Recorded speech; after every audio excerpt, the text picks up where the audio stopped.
Conversas com Alma. Um olhar que atravessa as origens e a alma dos nossos convidados. Um olhar sobre os seus sonhos, motivações e as suas escolhas. A sua obra, o legado que nos deixam e os caminhos que trilharam. Conversas com Alma. Um programa de Luís Filipe Silva, aqui na RLX Rádio Lisboa e agora também em DO Multimédia.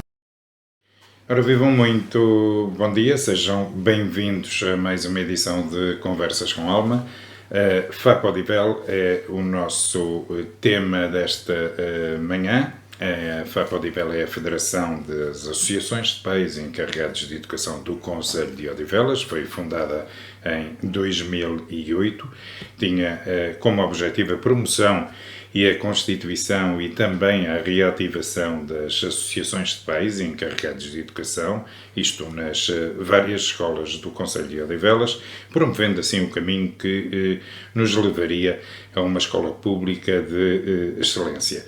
Ora, para olharmos para este caminho, que já foi trilhado até aqui pela FAPODIVEL e retratarmos o estado da escola pública no município de Odivelas, convidamos para esta edição de Conversas com Alma Cláudia Martins, que preside a direção da FAPODIVEL e a quem eu desde já agradeço a disponibilidade para podermos ter esta conversa. Ora, a FAPODIVEL foi fundada em 2008. Como é que acabou por ser constituída a Federação das Associações de Pais Encarregados de Educação do município de Odivelas? Bom dia, Luís, obrigada pelo convite, que nos endereçou para podermos ter uma palavra a dizer no que diz respeito à educação, no que diz respeito ao município. A FAPODIVEL surge no seguimento do Conselho Municipal de Educação, quando foi criado pela Câmara Municipal. E percebeu-se que havia aqui uma necessidade e havia uma lacuna, acima de tudo, relativamente à voz dos pais. E é nesse sentido que a FAPODIVEL surge, que é nada mais do que a agregação de todas as APs que se foram constituindo na altura, e de forma a que se pudesse dar voz aos pais, agregou-se a Federação para dar, lá está, para dar essa mesma voz aos pais e para fazer chegar às entidades oficiais as preocupações no que diz respeito à educação, do ponto de vista dos pais, não é? Tendo essa perspectiva. Foram 14 APs na altura que constituíram a Federação. 14 associações de pais, exatamente, fundadoras. E pronto, e a partir daí foi o caminhar, o graduar, constituir ali, consolidar um caminho que tem sido difícil, como nós todos sabemos, no que diz respeito à educação, são sempre temas muito sensíveis, mas tem sido um caminho, lá está, consolidado e com esforço de todos nós. Com muitas pedras que felizmente vão conseguindo ultrapassar. No objetivo inicial da FAPODIVEL estaria não só a promoção e a constituição, mas também a reativação de muitas associações de pais que naquela altura, em 2008, estavam inativas. 14 associações fundadoras. Neste momento, quantas associações de pais encarregados de educação é que congregam? E já agora, alargava-lhe a pergunta para lhe perguntar se ainda há escolas que não têm associações de pais constituídas? Nós neste momento temos 36 associados. O nosso objetivo para este ano letivo será chegar às 40, com algum esforço, lá está, porque temos que reativar algumas. Isto num universo de 51 escolas no município, ou seja, representamos mais de 2/3 das escolas, das APs do município. E a ideia é precisamente cada vez mais chamar os pais, através da reativação das APs, e dar essa ferramenta aos pais para que se envolvam de facto na escola, porque não é possível fazer a escola sem a participação de todos nós. E é um dos nossos objetivos, cada vez mais, dentro das dificuldades que todos nós sabemos que temos. Quem está numa AP sabe perfeitamente as dificuldades que tem no que diz respeito a chamar pais à escola. Ainda para mais no seguimento da pandemia, que nós percebemos que houve aqui um desligar dos pais em relação à escola, aquela sinergia que nós desejamos e que queremos fomentar, Mas é um objetivo da FAP Odivel, como sempre, em todos os anos, tentar reativar APs que estejam, de facto, mais com alguma dificuldade no que diz respeito a fazerem o seu caminho. Muito bem, já congregam 2/3, falta pouco para chegarem à totalidade, mas o pouco que falta é de facto o mais difícil. É o mais difícil, sim. As escolas mais complicadas em termos de associativismo da parte dos pais. Há explicação para esta falta de participação dos pais na vida dos seus educandos? A pandemia não explica tudo, porque anteriormente à pandemia já havia essa dificuldade de levar os pais à escola. As dificuldades dos últimos 20 anos mantêm-se, os temas mantêm-se, são transversais, não há aqui grande diferença. A questão aqui é que a pandemia serviu quase como que um bocadinho de desculpa, vamos chamar assim, não é? Para de alguma forma os pais não participarem tanto. E nós temos alguns fenómenos curiosos, não é para todos os agrupamentos, mas dependendo do tecido que existe em termos de alunos, é mais difícil captar pais, nomeadamente aquelas escolas que têm mais alunos oriundos de outros destinos, e aí sim é uma dificuldade acrescida no que diz respeito a chamar os pais, porque lá está, a associação de pais não se cinge à realização de festas. É a parte mais visível, de facto, é a parte mais simpática de uma AP. Mas o trabalho de uma associação de pais passa por, lá está, fazer chegar às coordenações, chegar às direções as preocupações no que diz respeito às infraestruturas, à questão da própria forma como a escola está estruturada em termos de infraestruturas, a forma como, se há ou não assistentes operacionais suficientes, o pessoal docente também, e tudo isso passa um bocadinho pelas APs, apesar de, lá está, não é o trabalho, não é a face mais visível do trabalho de uma AP, mas a verdade é que há muita burocracia envolvida e as pessoas associam sempre o associativismo parental a muito trabalho e sem qualquer tipo de troco, vamos chamar assim, de benefício. E até deveria, digo eu, ter uma palavra consultiva, é certo, mas uma palavra no projeto educativo de cada escola. Sim, essa seria o ideal, num cenário em que de facto os pais tivessem uma participação mais ativa e que fossem de facto consultados. Isso não acontece, não vamos escamotear, é verdade, os pais não têm essa participação tão ativa. É uma forma de, lá está, poder dar força aos pais se essa questão efetivamente fosse mais vincada, porque às vezes os pais também têm a sensação de que não são ouvidos, aquilo que manifestam de alguma forma não surte, não é? São apontados os problemas, são apontadas as soluções, em alguns casos são apontadas as soluções, mas às vezes dá a sensação de que não há nenhum resultado. De caírem em saco roto. Pronto, mas lá está, a nossa noção de tempo não é igual infelizmente à da Câmara e das entidades oficiais, e às vezes também há essa frustração do estilo, às vezes passam-se 2, 3, 4 direções da APs e a verdade é que os problemas que existiam numa primeira fase mantêm-se quando se sai do próprio ciclo. E então há essa sensação também de frustração às vezes associada à questão de fazer parte da associação de pais, não é? E isso também pesa um bocadinho no subconsciente das pessoas quando se fala para serem sócios. E depois há outra dificuldade real, na nossa vida real, como há muitos de nós, os horários desregulados, os horários longos, o tempo que não se tem para a família, também não se consegue tudo ter para a associação de pais.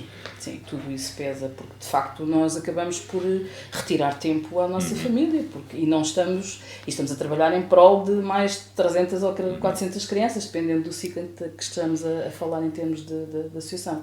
E às vezes é preciso ter aqui um espírito também de abnegação para as pessoas se dedicarem à causa. E depois há aquelas concretizações que anualmente realizam, estou a falar do Encontro Conselhio, recentemente aconteceu a 13ª edição, subordinada ao tema Promoção e Educação para a Saúde nas Escolas. A que conclusões é que chegaram, Cláudia Martins? Neste caso, o tema que nós, do nosso encontro foi Juntos pela Mudança. O que nós fizemos foi capacitar alunos para transformar o mundo. O que nós fizemos foi tentar mudar aqui um bocadinho o paradigma, ou seja, nós agregamos as associações de pais e ouvimos os pais, como é óbvio, é a nossa fonte. Mas, de facto, há outra parte que tem que ser ouvida, neste caso, que são os alunos. E então, no seguimento da linha do MOP, da mostra da oferta das escolas, nós decidimos, e dentro dessa linha decidimos ouvir os alunos. E então, foi isso que nós fizemos. Quer no MOP, que lhes demos a palavra, demos-lhe a forma deles se exprimirem naquilo que achavam que era necessário para as escolas, sobre qualquer tema, fosse sobre as infraestruturas, sobre a escola, sobre o plano curricular, o que fosse, tinham essa liberdade. E o nosso encontro foi um bocadinho também foi o final desse fio, ou seja, nós demos voz, o nosso encontro foi dar voz às crianças, aos alunos. E também aqui mudar aqui um bocadinho de também os envolver e o que nós fizemos foi dar a conhecer um projeto de empreendedorismo social, que é também algo que é muito interessante da parte, que pelo menos nós achámos que seria muito interessante e acabou por ser um tema que agradou aos participantes, que é obrigá-los, entre comas, a participar mais, a serem mais ativos e perceberem que eles são e que podem ser um móvel da mudança. E por isso têm que se envolver na comunidade escolar. E foi muito isso que nós fizemos. O nosso encontro foi muito isso. Foi apresentar o resultado daquilo que eles nos tinham dito. Que é preciso também, não há escolas sem alunos, não é? E então é preciso também que eles sejam ouvidos. E foi curioso o resultado a que chegámos, que é... não há muitas diferenças em termos de preocupações entre os alunos e os pais, ou seja, as preocupações passam muito por as infraestruturas, as matérias, a questão da ecologia, que também está sempre muito presente nestas faixas etárias. E foi isso, o nosso encontro foi muito de partilha, de partilhar aquilo que eles nos tinham feito chegar, e foi muito interessante nesse aspecto. Muito bem, disse-me há pouco que não há escolas sem alunos, mas o facto é que também não há escolas sem professores nem funcionários. A falta de recursos humanos é, nos dias de hoje, o principal problema das escolas. Nomeadamente aqui em Odivelas ainda há alunos sem professores. Ainda temos agrupamentos ainda com falta de professores, isso de facto não há forma de escapar, é uma realidade. Agrupamentos com mais ou menos dificuldades em termos de colocar professores, mas é uma realidade no nosso município. Percebemos o esforço em alguns agrupamentos que existiu em tentar colmatar essas falhas, mas a verdade é que fim do primeiro semestre, e nós estamos ainda a ultimar os resultados de que fizemos chegar às EPs para aferir e para depois fazer chegar esses resultados às entidades competentes. É verdade que fim do primeiro semestre ainda temos escolas com crianças sem professores. E não é uma situação, é uma situação transversal aos ciclos, ou seja, não podemos dizer, é óbvio que há ciclos que estão mais prejudicados nesse aspecto do que outros, mas de facto é uma realidade. A questão dos professores, a questão das assistentes operacionais, que também é uma questão muito sensível aos pais, mais no primeiro ciclo, porque é onde as assistentes operacionais acabam por contactar mais diretamente com as crianças e os pais acabam por... apesar de serem fundamentais no resto dos ciclos, mas acabam por de facto nos fazer, os pais do primeiro ciclo acabam por ser eles quem nos faz chegar essa preocupação.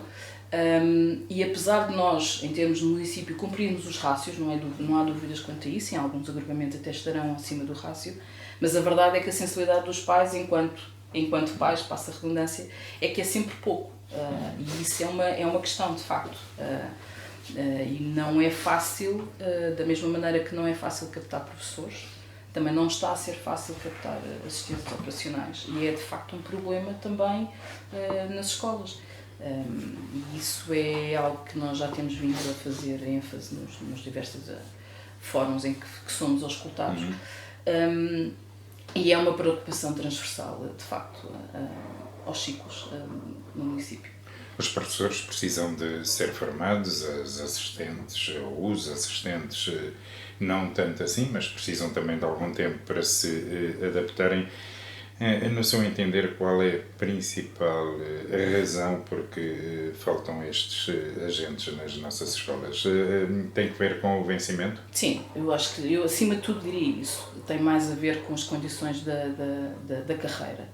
Não sendo uma carreira atrativa financeiramente, tendo em conta todas as contingências que estão por trás da profissão, a não valorização, seja por variados motivos, a questão também da deslocalização dos próprios professores continua a ser um problema, ou seja, nós continuamos a ter professores que vêm do Porto, do Viana do Castelo, do que for, por exemplo, para cá, o que não fará muito sentido para nós, não é? Porque e nós sabemos como é que são as colocações dos professores, mas de facto não faz muito sentido para nós que professores sejam deslocalizados dessa forma, quando se calhar há professores com competências dentro das áreas a que se candidatam dentro do município ou dentro da área geográfica de Lisboa. Pronto, isso parece-me ser um problema. Mas isto é fruto, lá está, de não haver uma política coerente, ou seja, uma linha que de facto seja mantida, ou seja, que seja previsível em termos de carreira, que seja todos os anos, não é todos os anos, mas sempre que há eleições há uma mudança na política da educação. Isso não ajuda também. E não traz estabilidade. De todo. E isso não é de facto uma forma de captar pessoas para o ensino. E eu, acima de tudo, acho que também tem a ver com a questão dos professores sentirem de alguma forma que estão desvalorizados em termos de peso da sociedade. De alguma forma chegamos a esse ponto e isso também não ajuda. Muito bem, estas últimas alterações, transferência de competências que passaram grande parte das escolas para os municípios, já é possível avaliar se foi positivo? Há alguns aspectos, sim, no que diz respeito à autonomia para tomar decisões em algumas questões, mas ainda estão muito agregados a decisões da DGEST e do DCE. É normal que isso aconteça, mas a tendência será serem cada vez mais autónomas em termos da estrutura que podem adotar. Aliás, teremos que esperar e dar mais tempo ao tempo, sim, para poder fazer uma avaliação mais profunda. Sim, até porque é uma coisa relativamente recente. É óbvio que se percebe que há coisas que mudaram e que são mais céleres, mas ainda é muito cedo para fazer um balanço, diria eu, para sério. Recentemente conhecemos também o relatório PISA 2023, que revela aqui uma queda significativa, sim, no desempenho em várias áreas, nomeadamente a matemática, as ciências, a leitura. É preocupante, são preocupantes os dados que vêm neste relatório? São porque dão conclusão àquilo que nós já vimos dizendo há muito tempo, que é a recuperação das aprendizagens, de facto, não está a ser tão eficaz como queríamos, como desejávamos, e de facto, apesar de sermos cada vez mais tecnológicos, cada vez mais com mais informação, a verdade é que a qualidade acaba por, e isso viu-se no relatório, acabou por não ser tão... O resultado do relatório, de facto, não é muito simpático nesse aspecto. E lá está, é fruto, mais uma vez, pelo menos no nosso entender, é fruto desta não haver uma continuidade numa política de educação. De 4 em 4 anos, ou o que for, muda-se aqui a política. Isto não é fácil de gerir e isto depois tem impacto, como se percebeu pelo relatório, na aprendizagem dos alunos. E também, devido às dificuldades que se sentem, um aluno sem professor durante um semestre, depois não é pode fácil depois fazer a recuperação num espaço de 6 meses, por muito que se diga que se vai fazer essa recuperação depois a posteriori. Mas é de facto o relatório de PISA, não é muito simpático. É desmotivador. Por falar em desmotivação, como é que estamos de abandono escolar em Odivelas? Estamos relativamente bem, ou seja, a nossa percentagem de abandono escolar acaba por ser simpática no sentido os resultados que nós temos reportam-se a 22, é o último relatório que existe, e claramente há uma progressão para a baixa, obviamente, no que diz respeito ao abandono escolar. E isso é também, lá está, fruto do aumento da rede escolar com a questão das escolas e tudo mais, e isso é um ponto claramente positivo nesse aspecto, até porque é acaba por ser uma bandeira também do município, e seria estranho que, sendo uma bandeira do município, que não houvesse essa evolução, mas nesse aspecto estamos bem. A nossa média de abandono é relativamente baixa no que diz respeito ao resto dos municípios, e nesse aspecto estamos bem. Agora vamos vê-los um bocadinho mais crescidos, em idade para frequentar uma universidade. Aí, se calhar, sobe o número do abandono escolar muito por conta daqueles que, de facto, não conseguem continuar os estudos numa universidade devido aos custos de alojamento, alimentação. A questão financeira pesa muito, é uma fatia que pesa de facto, é uma decisão, e é um dos fatores que lá está, que faz essa diferença de avançar ou não na questão dos estudos. Muito bem, em Odivelas, uma entidade privada vai ter uma série de quartos para estudantes. Como é que vê? É uma mais-valia para o município? É. Pena que não se faça ainda ou não se tenha avançado ainda em definitivo com a questão dos professores, que também seria um fator para fixar. Lá está, tendo em conta a deslocalização de alguns dos professores, e dando o mote da questão também da habitação, que é transversal ao país inteiro, nós também temos essa questão, e também seria interessante focar também para o outro lado dos professores, mas é uma mais-valia de facto. Porque lá está, a questão económica é uma questão que se coloca, condicionante, que é uma a partir de certa altura. Exatamente, e isso claro que ajuda, é menos uma preocupação quer para as famílias, quer para os próprios alunos, se tiverem essa facilidade em termos de alojamento, claro que sim. Muito bem, vamos agora falar de insegurança, de indisciplina. O fim da pandemia, tanto quanto sei, desenvolveu uma certa apetência para comportamentos violentos, que já existiam anteriormente. Ora bom, que ambiente é que se vive nas nossas escolas, nos dias de hoje, nas salas de aula das nossas escolas?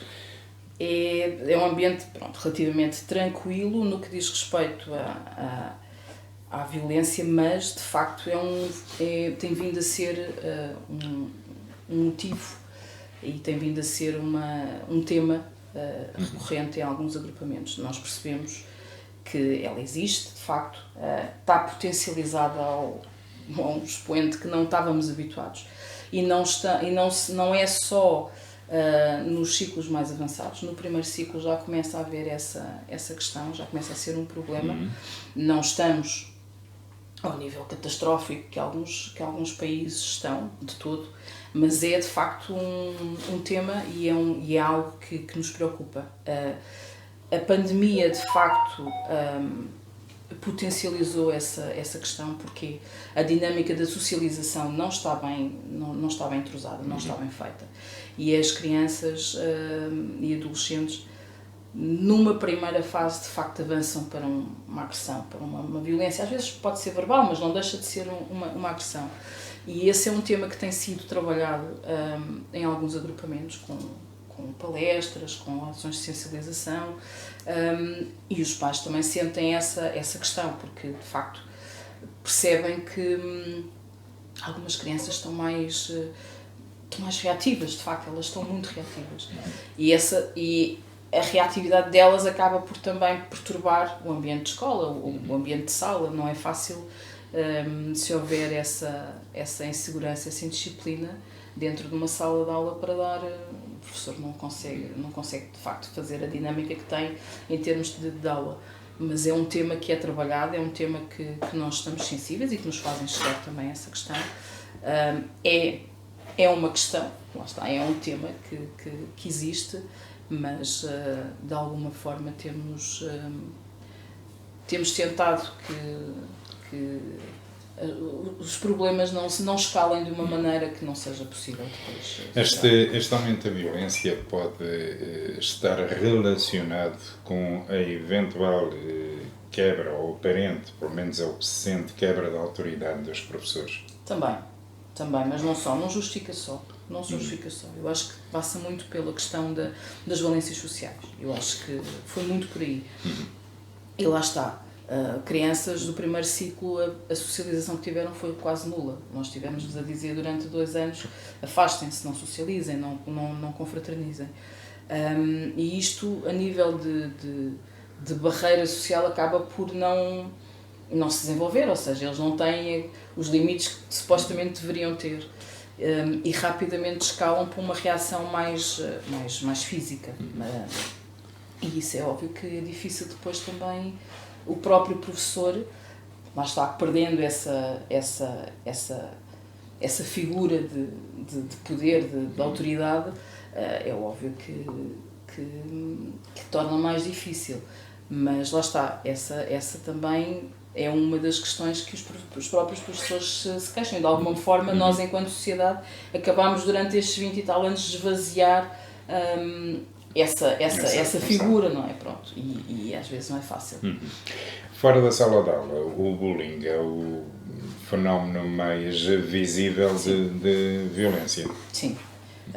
E cada vez mais assiste-se a outro fenómeno que já não é a questão do bullying puro e duro, daquela agressão física que nós associamos por norma ao bullying, mas transpôs com a questão das redes sociais. E é muito mais difícil de controlar, porque atrás de um computador, atrás de um smartphone, o que for, é muito fácil o insulto gratuito, é muito fácil agredir a pessoa de uma maneira que afere, de facto, na sua autoestima. E isso é um fenómeno que graça nas escolas, apesar dos esforços de se tentar fazer ações de sensibilização nesse aspecto.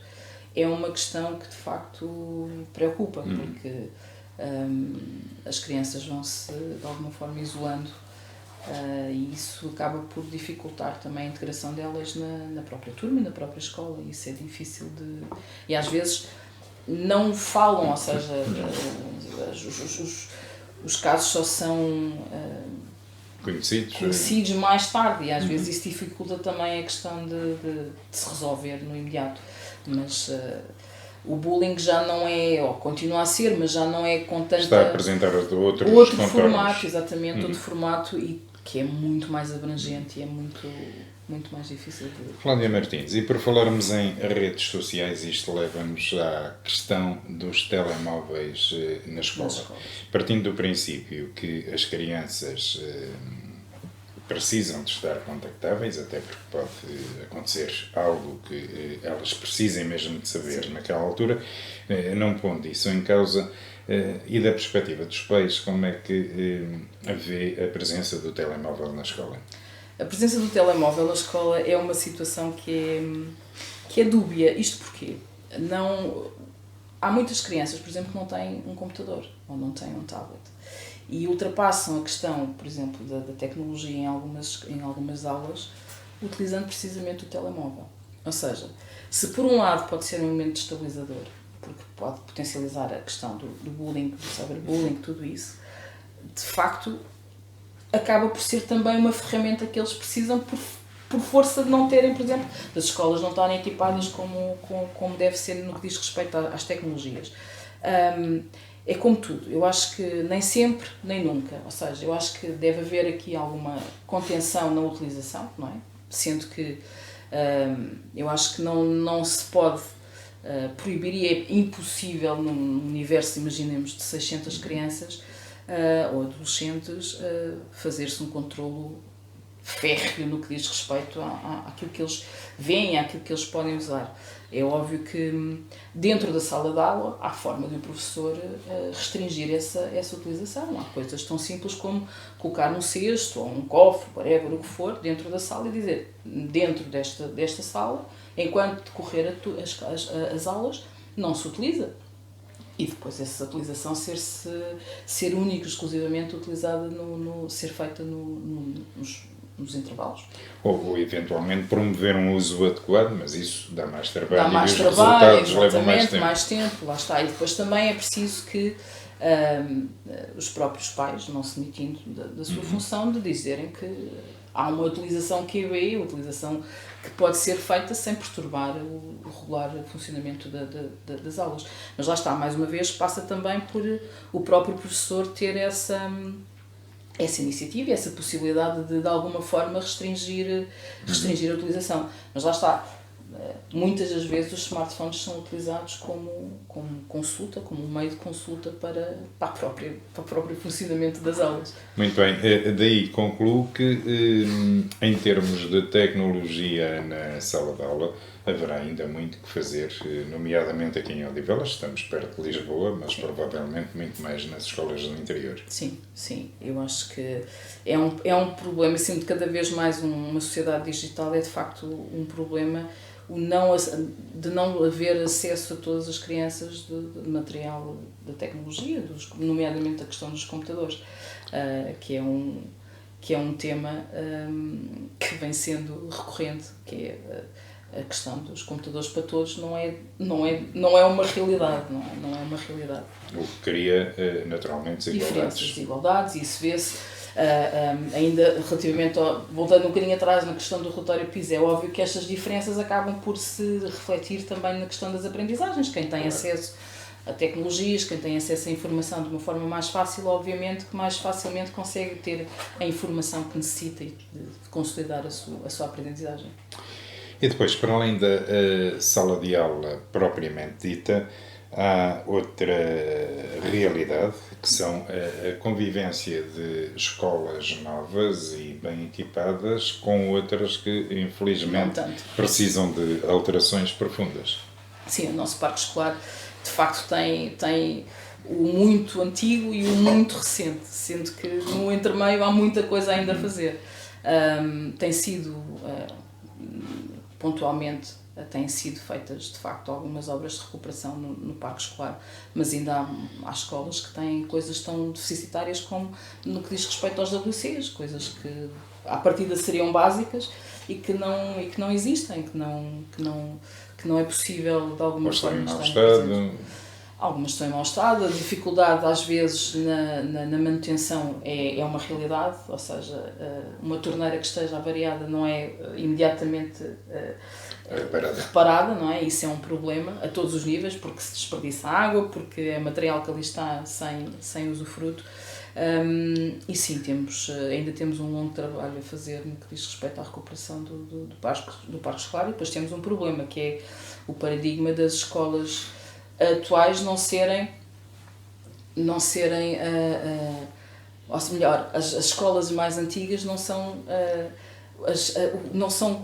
tão simpáticas para as crianças, ou seja, o paradigma da educação era diferente há 20 ou há 30 anos. Havia ali um formato de construção que era comum a todas. E então isso também não facilita no que diz respeito a, por exemplo, que é um outro problema que existe também em Odivelas, e isso é notório e é reconhecido, que é a questão das turmas estarem com excesso de alunos. Isso é um problema também.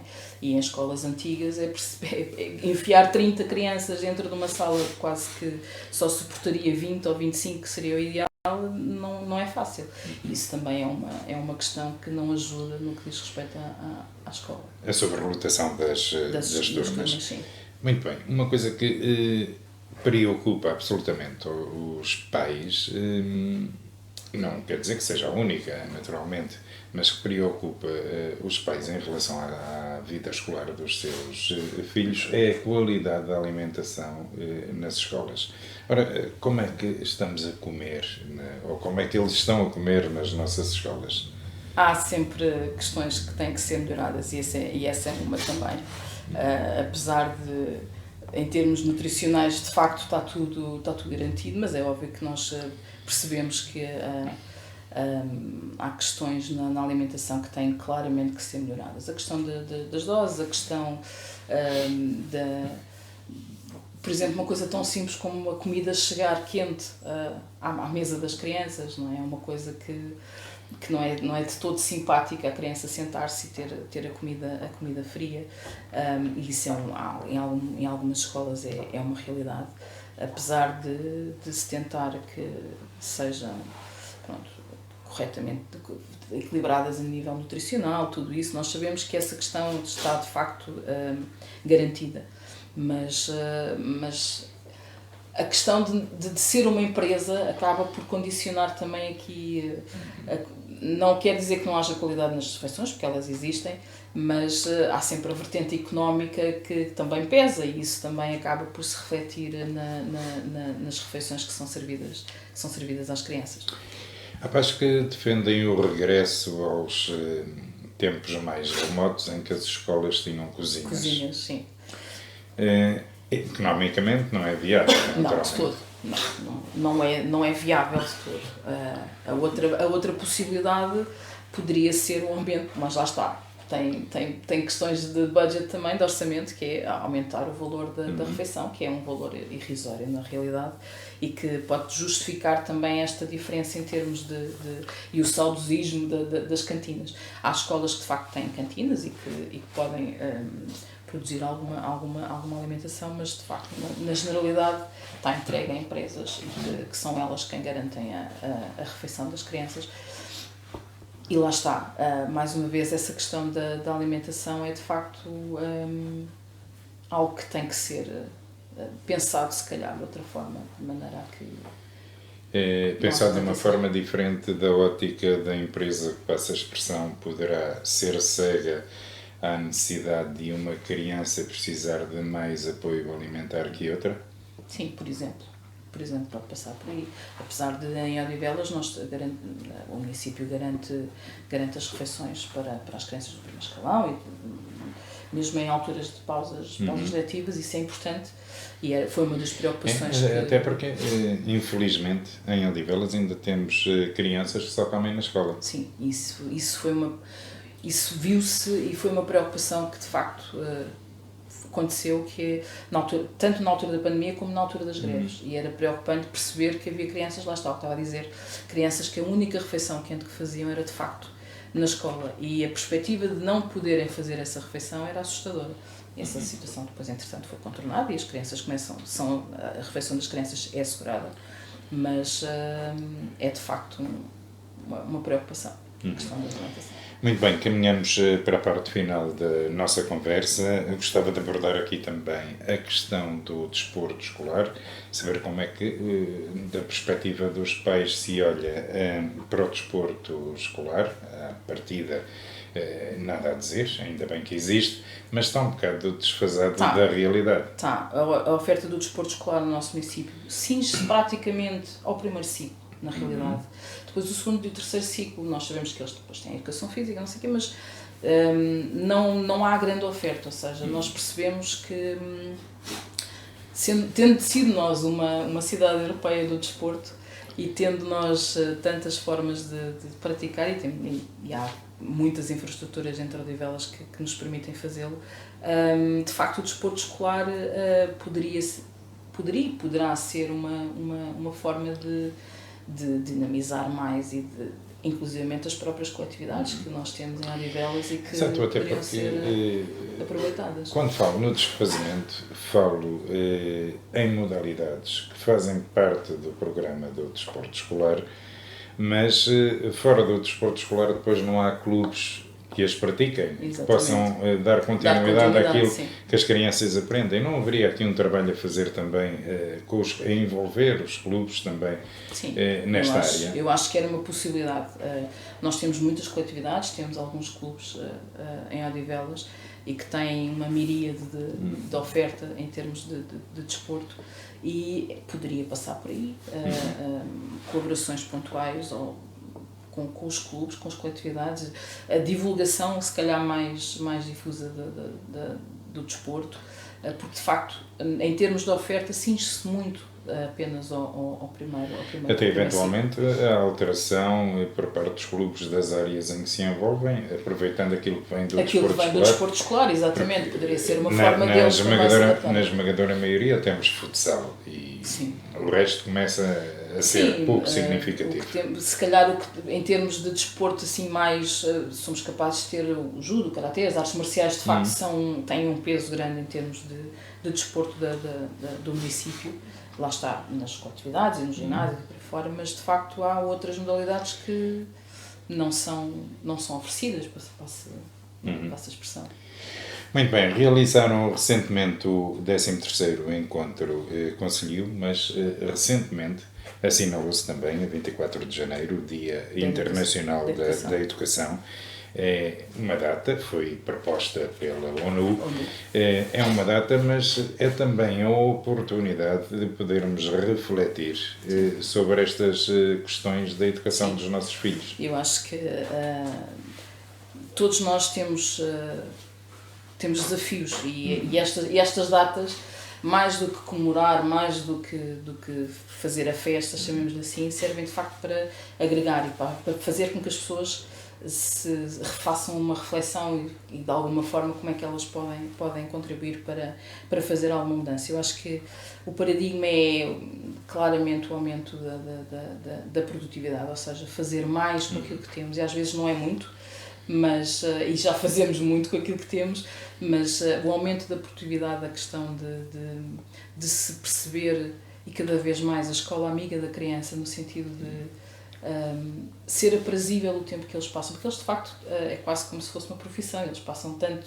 tempo fora de casa como nós no nosso trabalho, e convém que o espaço onde estejam, além de ser em termos de infraestrutura agradável e simpático para eles, de uma forma, mas que aquilo que se lhe oferece enquanto plano curricular vá de encontro àquilo que eles gostam e que de facto faça a diferença acima de tudo.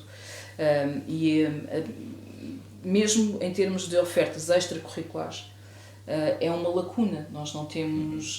ou seja, há sempre temas que não são, apesar de poderem parecer muito bonitos no papel, de facto depois não atraem de alguma forma os alunos. E isso é um trabalho que nós temos que fazer, que é também fazer com que a escola seja cada vez mais aprazível e que apresente temas e que o próprio plano curricular seja de alguma forma agradável.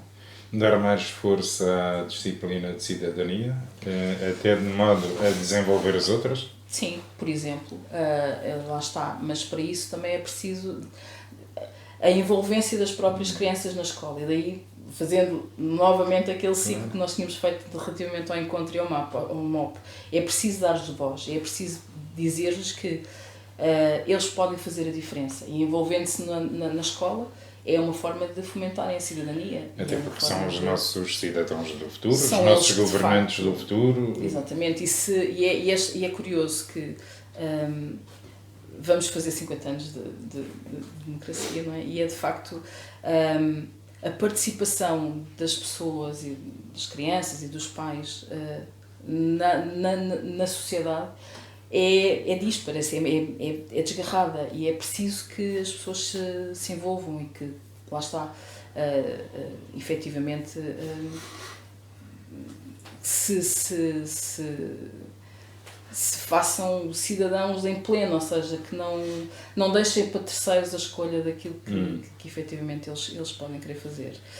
E eu acho que esse é o desafio no que diz respeito à educação, que é não só a parte do plano curricular, que é importante, e nós percebemos isso através, e cada vez mais com relatórios do PISA, nós percebemos perfeitamente que é importante a parte curricular ser mais veemente, mas é preciso também participar e puxar as crianças para a própria participação dentro da escola. Envolverem-se mais, não só os pais, mas também as crianças, eles envolverem-se, lá está, para desenvolverem a questão da cidadania, envolverem-se na escola e na sociedade, porque depois são do mundo, como se costuma dizer, e é preciso fomentar isso. Muito bem, não vou terminar sem ouvir sobre uma última questão que surgiu agora da nossa conversa. Estamos a comemorar os 50 anos de Abril. Nas nossas escolas está a ser preparado algo sobre isso? Como Sim. é que os miúdos têm reagido? Eles têm, há Até porque eles não têm memória, é importante, não viveram os tempos, Sim. é importante saberem o que se passou. E é de facto algo que nós temos que fomentar, que é a memória. Eu acho que, então, nos tempos que passamos, é cada vez mais importante a memória. Mas no que diz respeito ao município, sim.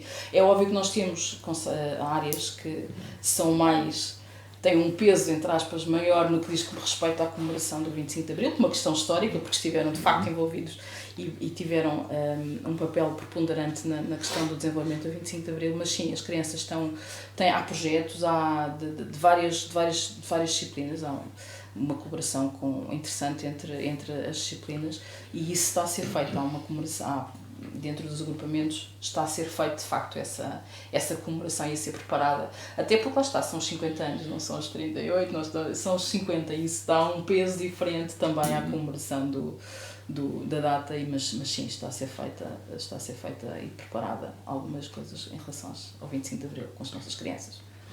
Muito bem, deixo-a com essa tarefa pesada de conseguir congregar a totalidade de todas as associações de pais das escolas do município. Isso seria, passa a expressão, uma lança em África. Exatamente. Mas é possível.